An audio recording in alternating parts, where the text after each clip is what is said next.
G'day legends, today we're going over the very dark topic of the most corrupt and sinister J-mods that RuneScape has ever encountered. And as we know, RuneScape is a game that's been loved by millions of players for over 2 decades, but during this time and behind the scenes there's been some very bad people who have decided to work for Jagex for very minimal pay, and they decided to completely exploit their roles in the company for their own financial gain. So today we're diving deep into RuneScape's most notoriously corrupt J-mods, those whose actions shocked the entire community. And it's a wonder after so many wrongdoings that the game is still thriving like it is today. First up, we're going to be going over one that a lot of people already know about, but as this list on, I guarantee there'll be some J-mods and some very corrupt actions that you will not believe actually happened in our game. But to start us off, of course, we have Mod Jed with that beautiful little disguise. Mod Jed's story is almost infamous in the Oldschool community, and as a Jagex moderator, he was trusted and privileged with the access to very sensitive in-game information, in particular to the Dead Man mode tournaments. And it was allegedly revealed that he had abused these privileges just to benefit the notorious PvP clan Reign of Terror, aka Rot, and this allowed them to absolutely dominate the Dead Man mode tournaments. I remember one where they knew the final area was going to be Al-Kharid, and they were all hiding out in that big old castle there. Everyone was trying to get in, but Rot was just barraging them out of the game. They couldn't even get to the final area, remembering that these PvP events would literally give the winners tens of thousands of IRL dollars. And Mod Jed not only would tell them the final areas, but there was also rumors that he would give them very sensitive information so they could DDoS the competition. But if you think that's bad, it doesn't stop there for Mod Jed. He was also involved in a massive gold theft scandal, and he reportedly was siphoning off hundreds of billions of in-game GP worth around 250,000 in real life value. And I remember so many players saying that GP and items were just simply disappearing from their accounts, but no one believed them until it was discovered that Mod Jed had been so corruptly and sneakily working in the company. And even though he was fired from Jagex, he took them to court and claimed that it was an unfair dismissal. And can you believe that he actually won that in a court of law in the UK? And even though the court ruled that he did do the corrupt doings, they stated that Jagex failed to properly investigate the case. Though they still concluded that he was going to be terminated, it was deemed unfair because they did it without proper authority. Anyway, that's just how scuffed the legal system can be. Next up, we have the very corrupt Mod Infinity that you may or may not have heard about. And he was a J-mod known for managing his own RuneScape fan forum RuneZone in the early days, and then got a job with RuneScape as a Jagex employee. And although he was liked by a lot, it did come out that he had been breaking the rules by doing a little bit of real-world trading. And when this little bit of information started to spread through the community like a wildfire, a lot of the community completely turned their back against Mod Infinity. And then there was a lot of rumors floating around that Mod Infinity, because of his inside access, had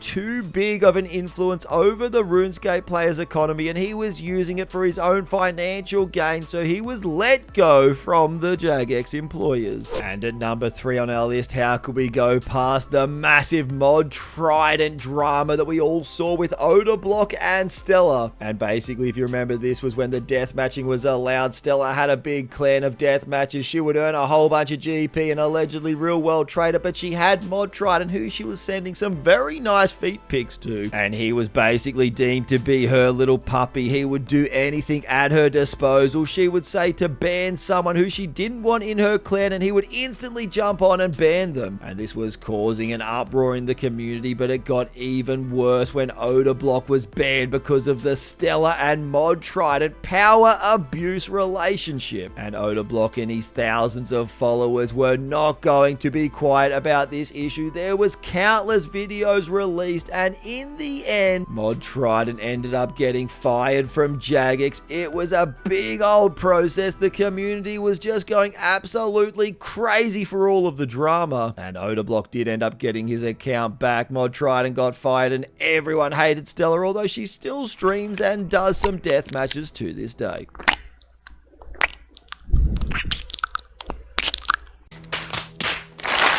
Now, I do apologize that you had to see that. Next up is a very surprising one. We're literally going to include every single Jagex employee who worked at the company in 2012. And if you're wondering how could so many JMods be corrupt, have a little think. What came out that year? That's right, it was the evolution of combat. And if you remember that update, it started the downward spiral that literally ruined the whole RuneScape and its massive player base. Every single person that I knew stopped playing. It just was not the same game. They tried to transition it and it simply didn't work. So I'm sorry to say all those JMods who put that through were completely corrupt, but do not worry, it was completely safe because the old school version came out that we know and love today.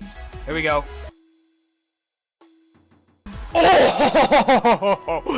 Oh man, there it is. 65, and you want to fight me? I am in World 65 level 7 right now.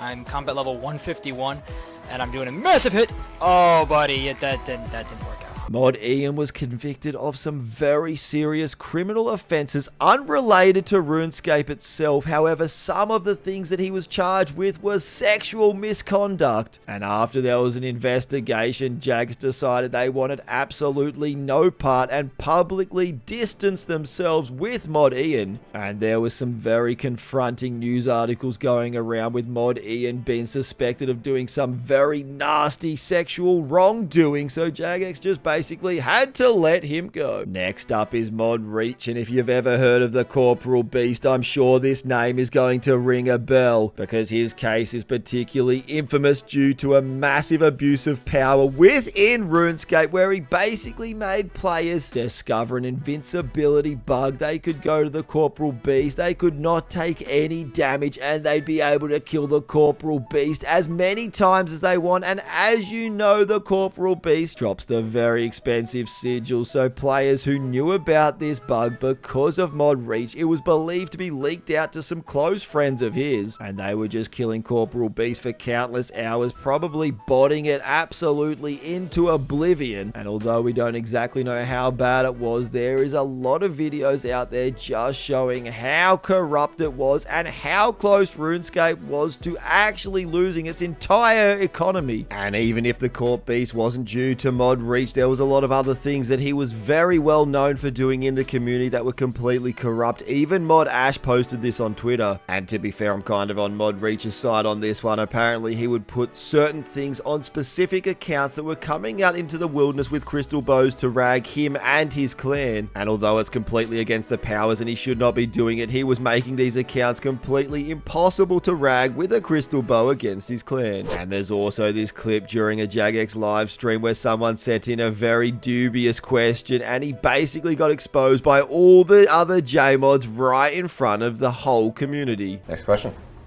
This one's from Funker, and he asks, can you give cats the ability to chase away spiders? We know why this question's being asked. Oh, we could. We so could. A little sinister there. I think it answers that question. I think cats should be able to do it anyway. It sounds like a bug. So we should probably fix that. Cats should be able to do it anyway. It sounds like a bug. So we should probably fix that. A bug. So we should probably fix that. Bug. So we should probably fix that. Okay. And goblins. Cats should be able to chase away goblins. Rats. Other players in a safe clan war.